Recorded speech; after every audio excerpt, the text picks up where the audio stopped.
കരങ്ങൾ കൂപ്പി ഇതാ ഈ ദിവ്യകാരുണ്യത്തിൽ എഴുന്നള്ളിരിക്കുന്ന ഈശോയെ കാണാം. ഹൃദയത്തിൽ തമ്പുരാനോടുള്ള സ്നേഹം ഉണ്ടാകട്ടെ. കാരണം ഈശോയുടെ ഹൃദയത്തിൽ നമ്മളോടുള്ള സ്നേഹം നിറഞ്ഞു നിൽക്കുന്ന സമയമാണത്. ആ സ്നേഹത്തിലാണ് അവൻ നമ്മുടെ മധ്യേ ഇറങ്ങി വന്നിരിക്കുന്നത്. അതുകൊണ്ട് ഈശോയെ, നിന്നെ സ്നേഹിക്കാൻ നീ എന്നെ സഹായിക്കണമെന്ന് പ്രാർത്ഥിക്കാം. ഈശോയെ, നിന്നോടുള്ള സ്നേഹബന്ധത്തിൽ വളരാൻ നീ എന്നെ സഹായിക്കണമെന്ന് പ്രാർത്ഥിക്കാം. നിന്നിൽ അലിഞ്ഞു ചേരാൻ തക്ക വിധത്തിൽ കർത്താവേ, നീ എൻ്റെ ജീവിതത്തെ രൂപപ്പെടുത്തണമേ എന്ന് എല്ലാ മക്കളും പ്രാർത്ഥിക്കട്ടെ. കർത്താവിൻ്റെ കാരുണ്യത്തിലേക്കും കർത്താവിൻ്റെ സ്നേഹത്തിലേക്കും നമ്മുടെ എല്ലാ വേദനകളും സങ്കടങ്ങളെല്ലാം ഇപ്പോൾ ഇറക്കി വെച്ച് പ്രാർത്ഥിക്കാം. ഇത് ആരാധനയുടെ നിമിഷമല്ലേ? ഇത് ജീവിക്കുന്ന കർത്താവിനെ നമ്മൾ ആരാധിക്കുന്ന സമയമാണല്ലോ. ആരാധിക്കുന്ന നിമിഷങ്ങളിലാണ്, ഹൃദയം കൊണ്ടും അധരം കൊണ്ടൊക്കെ തമ്പുരാനെ ആരാധിക്കുന്ന ജീവിതത്തിൻ്റെ വേളകളിലാണ് ദൈവാത്മാവ് നമുക്കായി പ്രവർത്തിക്കുക. ദൈവസ്നേഹത്തിൻ്റെയും ദൈവസാന്നിധ്യത്തിൻ്റെയും ചലനങ്ങൾ നമുക്ക് അനുഭവിക്കാൻ പറ്റുക. അതുകൊണ്ട് ഈ ആരാധന നിമിഷങ്ങളിൽ യേശു എനിക്ക് വേണ്ടി പ്രവർത്തിക്കണം. യേശുവിൻ്റെ സാന്നിധ്യം, സ്നേഹമൊക്കെ എനിക്ക് അനുഭവിക്കാൻ പറ്റണം. ആ വലിയ ആഗ്രഹത്തോടെ ദിവ്യകാരുണ്യത്തിൽ എഴുന്നള്ളിരിക്കുന്ന ഈശോയെ ആരാധിച്ചുകൊണ്ട് ഒരുമിച്ച് പ്രാർത്ഥിക്കാം. പരിശുദ്ധ പരമ ദിവ്യകാരുണ്യ നാഥനായ ഈശോയ്ക്ക് എന്നേരവും ആരാധനയും സ്തുതിയും പുകഴ്ചയും ഉണ്ടായിരിക്കട്ടെ. കരങ്ങളെ മാറോട് ചേർത്ത് പിടിക്കാം. നിങ്ങളുടെ മനസ്സിൻ്റെ ഹൃദയത്തിൻ്റെ എല്ലാ വേദനകളെ, സങ്കടങ്ങളെല്ലാം ഇപ്പോൾ ഇറക്കി വയ്ക്കുക. നമ്മൾ നമ്മുടെ പ്രശ്നങ്ങൾ ജീവിതത്തിൻ്റെ ഭാഗമാക്കി കൊണ്ട് നടക്കുന്നിടത്തോളം കാലം ആ പ്രശ്നങ്ങൾക്കൊരു പരിഹാരവും ഇല്ല, ഒരു ഉത്തരവും ഇല്ല. എന്നാൽ നിന്റെ സങ്കടങ്ങളും നിന്റെ വേദനകളും നിന്റെ നൊമ്പരങ്ങളും നിന്റെ കണ്ണുനീരിൻ്റെ വിഷയങ്ങളെല്ലാം യേശുവിലേക്ക് ഇറക്കി വയ്ക്ക്. ഭാരം വഹിക്കുന്നവർ എൻ്റെ അടുക്കൽ വാ, ഞാൻ നിങ്ങളെ ആശ്വസിപ്പിക്കാമെന്ന് പറഞ്ഞ കർത്താവ് കൂടെയില്ലേ? നമ്മുടെ ഭാരങ്ങളെല്ലാം ഇറക്കി വെക്കേണ്ട സമയമാണ്. ഭാരങ്ങളെല്ലാം ഇറക്കി വെക്കേണ്ട സമയമാണ്. മത്തായിയുടെ സുവിശേഷം 14-ാം അധ്യായം 32 മുതലുള്ള വചനങ്ങൾ. ഈശോ ഗത്സമനിൽ പ്രാർത്ഥിക്കുക. അവർ ഗത്സമനി എന്ന് വിളിക്കപ്പെടുന്ന സ്ഥലത്തെത്തി. അവൻ ശിഷ്യന്മാരോട് പറഞ്ഞു, ഞാൻ പ്രാർത്ഥിക്കുമ്പോൾ നിങ്ങൾ ഇവിടെ ഇരിക്കുവിൻ. അവൻ പറഞ്ഞു, നിങ്ങൾ ഇവിടെ ഇരിക്കേ, ഞാൻ പ്രാർത്ഥിക്കാൻ പോവാം. എന്നിട്ട് കർത്താവ് ഗത്സമനിലേക്ക് പ്രാർത്ഥിക്കാനായിട്ട് പോയി.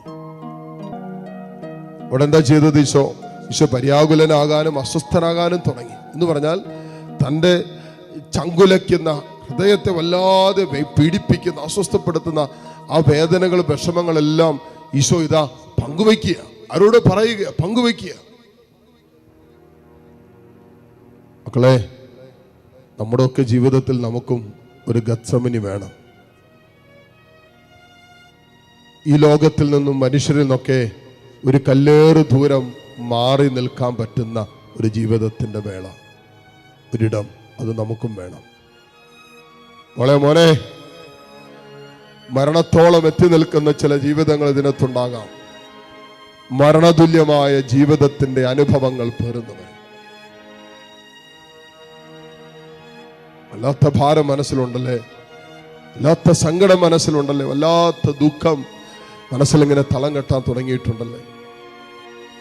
മരണതുല്യമായ ചില രോഗപീഠകള്, മരണതുല്യമായ ചില ജീവിതത്തിന്റെ അവസ്ഥകള്, രക്ഷേ നിന്നെ മരണത്തിലേക്ക് പോലും തള്ളിയിടാൻ കഴിയുന്ന ചില ജീവിതത്തിന്റെ തകർച്ചകള്, കഷ്ടപ്പാടുകള്, ദാരിദ്ര്യം, പട്ടിണി, ബാധ്യതകള് ഒക്കെ നിന്നെ വല്ലാതെ അലട്ടുന്നുണ്ടാകാം. അല്ലാതെ മാനസിക സംഘർഷങ്ങളിലേക്കും പിരിമുറുക്കങ്ങളിലേക്കും അസ്വസ്ഥതകളിലേക്കും ദുഃഖങ്ങളിലേക്കൊക്കെ നിന്നെ തള്ളിയിടുന്നുണ്ടാകാം. അല്ലെ, നമ്മള് വല്ലാതെ അങ്ങോട്ട് ഒറ്റപ്പെട്ടു പോകുമ്പോൾ, നമ്മുടെ ദുഃഖം മാത്രമായിട്ട് അവശേഷിക്കുമ്പോൾ, നമ്മുടെ സങ്കടങ്ങൾ നമ്മുടെ സങ്കടങ്ങളായി മാത്രമായി അവശേഷിക്കുമ്പോൾ എന്തൊരു ഭാരം നമുക്കുണ്ടാകും. മക്കളെ, നമ്മുടെയും ഗത്സമൻ തോട്ടത്തിന്റെ നടുവിൽ, തീവ്രവേദനയുടെ നടുവിൽ നമ്മളും എന്നും ഒറ്റയ്ക്കാണ്. നമ്മളെ മനസ്സിലാക്കാൻ ആരുണ്ടാകില്ല.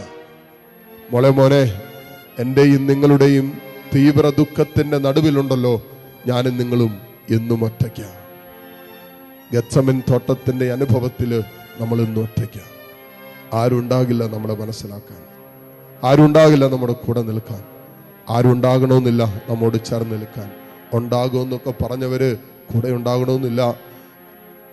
കണ്ണുകൾ തുറന്ന് കർത്താവിനെ കണ്ട് നീ കടന്നു പോകുന്ന ചങ്കുലയ്ക്കുന്ന വേദനയുണ്ടല്ലോ, ഒരു നാൾ ഗെത്സമനിൽ ഈശോ കടന്നു പോയതാണ്. നീ ഇപ്പോൾ അനുഭവിക്കുന്ന നീറുന്ന വേദനയുണ്ടല്ലോ, ഹൃദയം പിടയുന്ന വേദനയുണ്ടല്ലോ, അത് ഒരിക്കൽ ഈശോ കടന്നു പോയതാണ്. ഒറ്റപ്പെടലിൻ്റെ, തിരസ്കരണത്തിൻ്റെ, വല്ലാത്ത സങ്കടങ്ങളുടെ വേദന ഈശോയും ഒരിക്കൽ കടന്നു പോയതാണ്. ഗെത്സമനിൽ അവൻ ഒറ്റയ്ക്കായിരുന്നു. അവനെ മനസ്സിലാക്കാൻ ആരും ഉണ്ടായില്ല. അവൻ്റെ വേദനകളൊന്നും പങ്കുവെക്കാൻ ആരുമില്ലായിരുന്നു.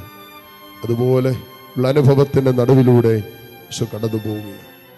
കണ്ണുനീരോടെ, വിങ്ങുന്ന ഹൃദയത്തോടെ എല്ലാം സാധ്യമാക്കി തരാൻ കഴിവുള്ള അപ്പനെ വിളിച്ച് പ്രാർത്ഥിച്ചിട്ട് പറഞ്ഞു, അപ്പാ, ഈ പാനപാത്രം എനിക്ക് കുടിക്കാൻ പറ്റുമെന്ന് തോന്നുന്നില്ല, ഈ കുരിശ് എനിക്ക് എടുക്കാൻ പറ്റുമെന്ന് തോന്നുന്നില്ല, ഉണ്ട് ഈ സഹനം മാറ്റി തരണമേ എന്ന് പ്രാർത്ഥിച്ചിട്ട് ഈശോ പറഞ്ഞു, എങ്കിലും എൻ്റെ ഹിതമല്ല നിന്റെ ഹിതം നടന്നാൽ മതി, എൻ്റെ ഹിതമല്ല നിന്റെ ഇഷ്ടം നടന്നാൽ മതി. ഈ വേദനയുടെ നടുവിൽ ഞാനിങ്ങനെയൊക്കെ പറയും, ഈ സങ്കടത്തിന്റെ, ഈ ദുഃഖത്തിന്റെ നടുവില്, തമ്പുരാനെ നീ എന്നെ മറന്നോ, നീ എന്നെ ഉപേക്ഷിച്ചോ, ഞാൻ ഒറ്റയ്ക്കാണല്ലോ, എനിക്ക് ആരുമില്ലല്ലോ എന്നൊക്കെ ഞാൻ ഉള്ളുകൊണ്ടും ഹൃദയം കൊണ്ടൊക്കെ പെറുപിറുക്കും പരാതി പറയും. എങ്കിലും ഈശോ പറഞ്ഞു, എൻ്റെ ഇഷ്ടമല്ല അപ്പാ, നിന്റെ തിരുവിഷ്ടം നിറവേറട്ടെ എന്ന്. കരങ്ങൾ ഈശോയിലേക്ക് നീട്ടിപ്പിടിക്കുമ്പോൾ പറ, നിങ്ങളുടെ വേദനകൾ കർത്താവിലേക്ക് ഉയർത്തിയിട്ട് പറ, നിങ്ങളുടെ സങ്കടങ്ങളും നിങ്ങളുടെ ദുഃഖങ്ങളും പിതാവിന്റെ സന്നിധിയിലേക്ക് ഉയർത്തിയിട്ട് പറ, അപ്പാ പിതാവേ, നിനക്കെല്ലാം സാധ്യമാണെന്നറിയാം, എങ്കിലും എന്റെ ഇഷ്ടമല്ല നിന്റെ തിരുവിഷ്ടം നിറവേറട്ടെ. ഈ പാനപാത്രം കർത്താവേ, പിതാവേ, എടുത്തു മാറ്റാമെങ്കിൽ എടുത്തു മാറ്റണമേ. പറ്റണില്ല അപ്പാ, പറ്റണില്ല, ഇതെടുക്കാൻ പറ്റണില്ല, വഹിക്കാൻ പറ്റണില്ല. നിങ്ങൾക്കും എടുക്കാനും വഹിക്കാനും പറ്റാത്ത ജീവിതത്തിന്റെ ദുഃഖ ദുരിതങ്ങളെ അപ്പന്റെ സന്നിധിയിലേക്ക് ഇറക്കി വെച്ചിട്ട് പറ, കഴിയുമെങ്കിൽ അപ്പാ, നിന്റെ ഇഷ്ടമാണെങ്കിൽ ഈ പാനപാത്രം എടുത്തു മാറ്റണമേ, എന്നിൽ നിന്ന് മാറ്റിത്തരണമേ എന്ന് പ്രാർത്ഥിക്കട്ടെ. കൂട്ടിച്ചേർക്കണം, എങ്കിലും എൻ്റെ ഹിതമല്ല നിന്റെ ഹിതം പൂർത്തിയാകട്ടെ. തുറന്ന കരങ്ങൾ ഈശോയിലേക്ക് നീട്ടിപ്പിടിച്ച് എല്ലാ വേദനകളും ഇറക്കി വെച്ച് തമ്പുരാനെ ഏതാനും നിമിഷം ആ വേദനകളുടെ നടുവിൽ നിന്ന് സ്തുതിച്ച്, ആ സങ്കടങ്ങളുടെ നടുവിൽ നിന്ന് സ്തുതിച്ച്, ആ മുറിവേൽപ്പിക്കപ്പെട്ട അനുഭവങ്ങളുടെ നടുവിൽ നിന്ന് സ്തുതിച്ച്, ആ ഒറ്റപ്പെട്ട തിരസ്കരിക്കപ്പെട്ട ജീവിതത്തിന്റെ അനുഭവത്തിൽ നടുവിൽ നിന്നുകൊണ്ട് യേശുവിനെ സ്തുതിച്ച്, ഹല്ലേലൂയ ഹല്ലേലൂയ ഹല്ലേലൂയ. ഈശോയെ ആരാധന ആരാധന ആരാധന ആരാധന, ഈശോയെ ആരാധന ആരാധന ആരാധന ആരാധന, ഈശോയെ ആരാധന ആരാധന ആരാധന ആരാധന ആരാധന ആരാധന ആരാധന ആരാധന. മുട്ടുകുത്താൻ സാധിക്കുമെങ്കിൽ ഈ നിമിഷം മുട്ടുമേലായിരിക്കട്ടെ. നിന്റെ സങ്കടങ്ങളില്, നിന്റെ വേദനകളില് മോളെ നീ ഒറ്റയ്ക്കല്ല, മോനെ നീ ഒറ്റയ്ക്കല്ല. ഈശോ നിന്റെ കൂടെയുണ്ട്. എന്തെല്ലാം ആ മോളെ നിന്നെ വല്ലാതെ സങ്കടപ്പെടുത്തുന്നു, വല്ലാതെ ഭാരപ്പെടുത്തുന്നു, ഈശോയോട് പറ.